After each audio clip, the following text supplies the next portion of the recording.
This is from a psychological, mental standpoint. Because a lot of us may see what's going on.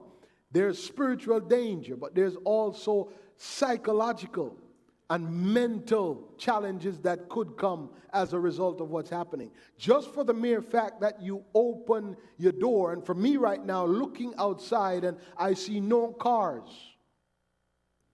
No cars. That alone could have an adverse effect on my mind. So let me just share with you some things very quickly. So, number one, when you wake up in the morning, you do your devotions, the regular stuff. Get dressed. Did you hear what I said? Get dressed. Don't just wake up and stay in your pajamas for the whole day. No, it's not helpful.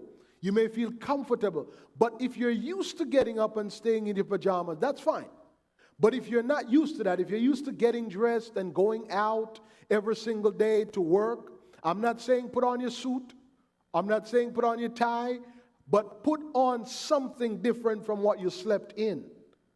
Trying to help you. So get dressed, right? Start the day as you would before you were quarantined. Get up at the same time. Get dressed at the same time. Don't be sleeping for hours on end. You know, try to go to bed a little bit earlier if you can. If you watch TV too late, you know, all that Netflix that you're watching and all that. If you watch TV too late, don't sleep for the entire day. Because that could slowly lead you into depression and you don't even know it. So get up the same regular time that you normally get up. Get dressed in something other than your pajamas and try to maintain, what we're saying is try to maintain normalcy. If you notice that at Wednesday night prayer meetings, we're still using the book Desire of Ages because that's what we're doing. It's a normal thing for you to do. So we want to keep some level of normalcy. It's important for your mental acuity. Eat similar foods as you would before the quarantine, right? Don't change too much during the quarantine unless you're going to eat healthier. That's okay. Some of y'all used to eat just out on the streets. Now you're eating at home. The normalcy is needed to maintain a positive state of mind. It's critical. There's something else you got to do. If you telecommute, right, that those who work from home, stick with your routine. While following the above steps, keep your normal work routine. Have structure during the day and stick with your normal workness or work time. Having this structure helps prevent depression. If there are no structure in your life, you can slip into depression easily. And believe me, the times that we're living in now, it's ripe for depression. You never realize how important the people around you are. Now you realize how important social contact is. Now, another important thing that you should do is plan out your week. Don't just say, okay, whatever happens later, I'm going to do it. No. Plan out your week. Have a schedule for the week and plan something different for weekends, right? Both structure and variation helps maintain normalcy while providing stimulation. These are both important for mental stimulation, which is the key to preventing both depression and anxiety. Plan out your week, write it down. Set your calendar same way. At 2 o'clock, I'm going to go rake the grass. That's schedule. Yeah, do that. Put it down. I'm going to clean the garage today. Do that. Write it down. On Thursday, I'm going to be brushing up on something else. My wife has been asking me to do this for a long time. This is a great time for wives. They're happy because all them stuff they've been giving their husbands to do, the honey-do list, exactly.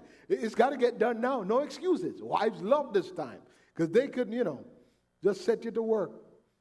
That's what we do best, man, just work until the wives are happy. This is important.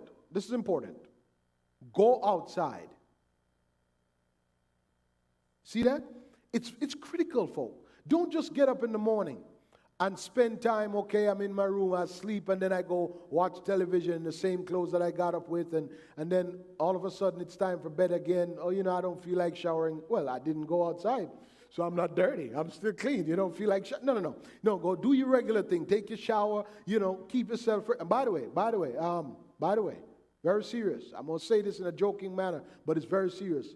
Ladies and men, Don't walk around the house looking as if a hurricane just passed through. Fix up yourself. Elohim, make sense? Yes. Fix up yourself. Look good. So your husband feels good when he sees your husband. Come on, man. Take a shower. All that kind of stuff.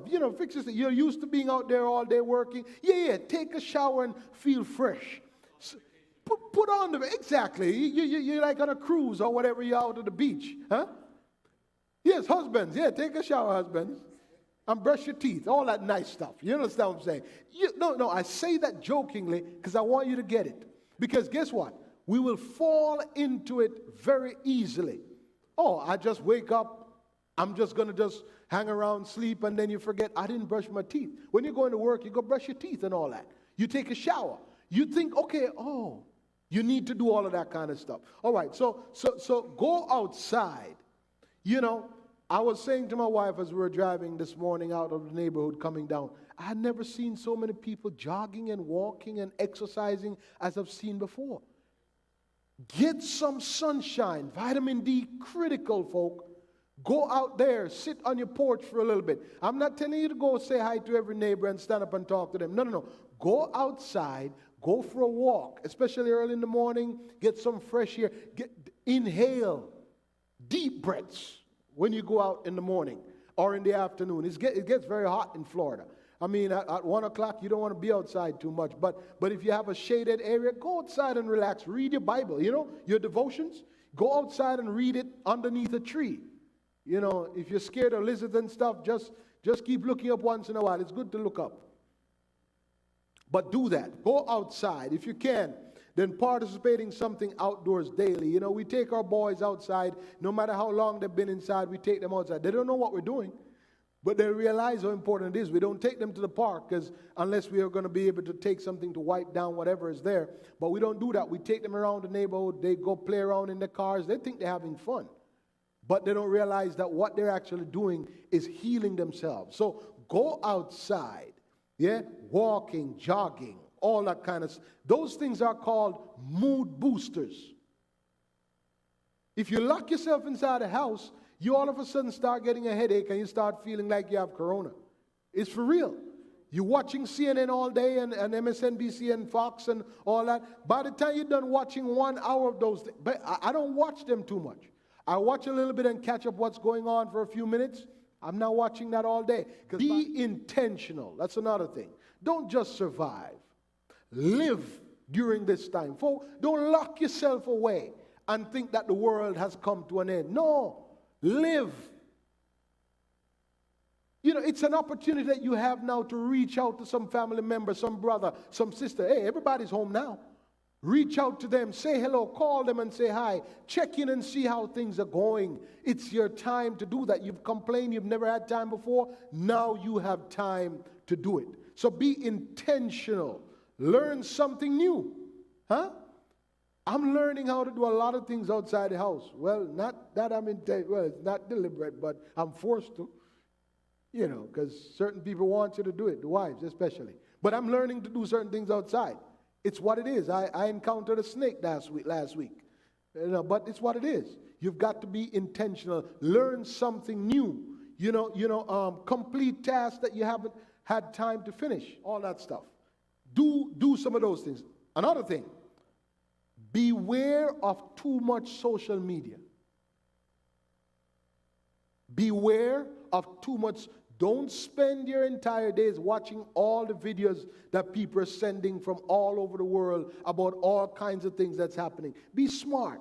A lot of them have sense and value, but don't spend your entire day just living on that. You will, by the end of the day, you'll feel like, I don't want to go outside no more. And you'll feel like the army has surrounded your house. So be very careful resist the urge to spend a lot of time on social media. And this phrase to us means a lot different from the islands, but they're saying we should spread out, which means create some space for everyone living where you are to spend time alone. Do not take offense if your wife says, you know what, I just want to spend some time in the room by myself. I want to go read this book. I'm just going to sit under the tree by myself. It's okay. folk, it's not that they hate you or they don't like you. It's better for you if they take some time alone. Let the spouse, let the kids even. Don't just have the kids with you for the whole day. Just, no. Well, you need a break from them too. Let them go to their room or their respective quarters, wherever they want to go. Even if it's in the same area, if they want to go sit in that chair or on that couch, let them be.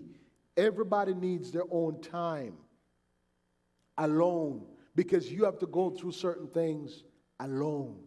All right? So that's important. The last thing I'd like to mention to us today, because as you spread out and you're around the place and you're getting your alone time, it gives you a chance to recharge and to keep the stress levels lower.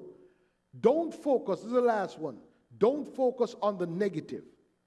And that is easy to do in this type of situation. Instead, shift to a mindset of curiosity.